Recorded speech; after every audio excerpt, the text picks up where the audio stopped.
We return now to a dark chapter in U.S. history. More than 3,000 Native American children died in the custody of the U.S. government after they were forced to attend so-called Indian boarding schools.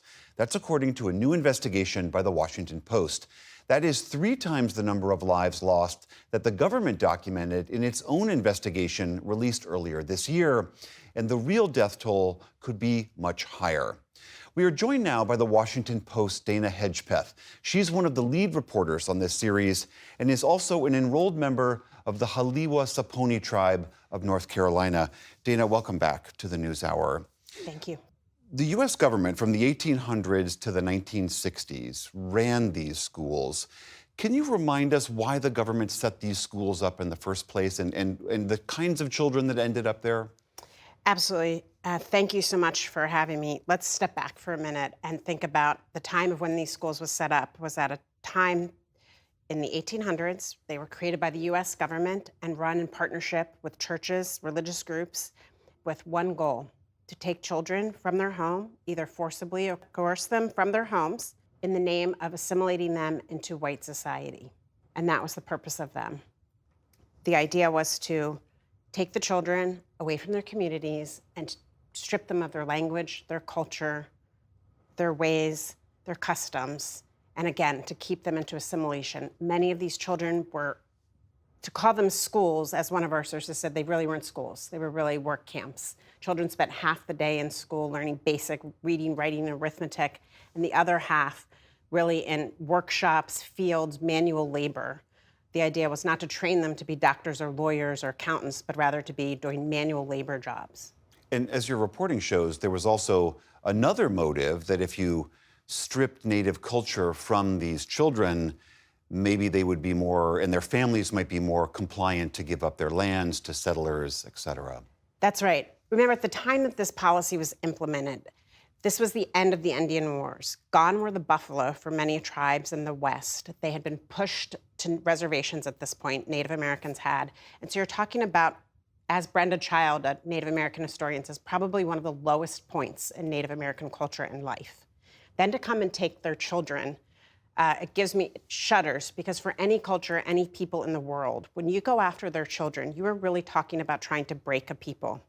The U.S. government had decided that the Indian Wars were too expensive at this point, and that it was actually cheaper to, quote unquote, educate Native American children than to try to fight them.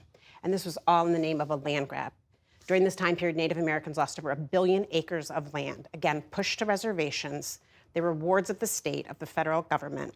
They were not able to go freely. Everything was run through an agent of their reservation. As I mentioned, there's this incredible discrepancy in the number of children whose lives were lost in your reporting compared to what the U.S. Department of Interior put out in its findings earlier this summer. How do you explain that discrepancy? Very good question, and thank you for asking. The federal government, for the first time, under Interior Secretary Deb Haaland, who's the first Native American cabinet secretary appointed to that position, was the first person to ever step back, take a really hard look, and scrutinize her department, the very department that implemented this policy and carried it out. That's a huge step, and kudos to her department for doing that. They worked incredibly hard for 3 years, and they had a lot of findings that really turned the spotlight on themselves. They looked exclusively at federal records, solely at those. It was limited in scope, and they admitted that it was an undercount. They found 973 children died during a 150-year period at these schools. We built upon that work, and along with hundreds of thousands of records from the National Archives, from researchers around the country who had done the work, and we brought all that together to give the most complete accounting that's really been done to date, looking at the systematic effort of 400 schools across the country to wipe out Native Americans' culture.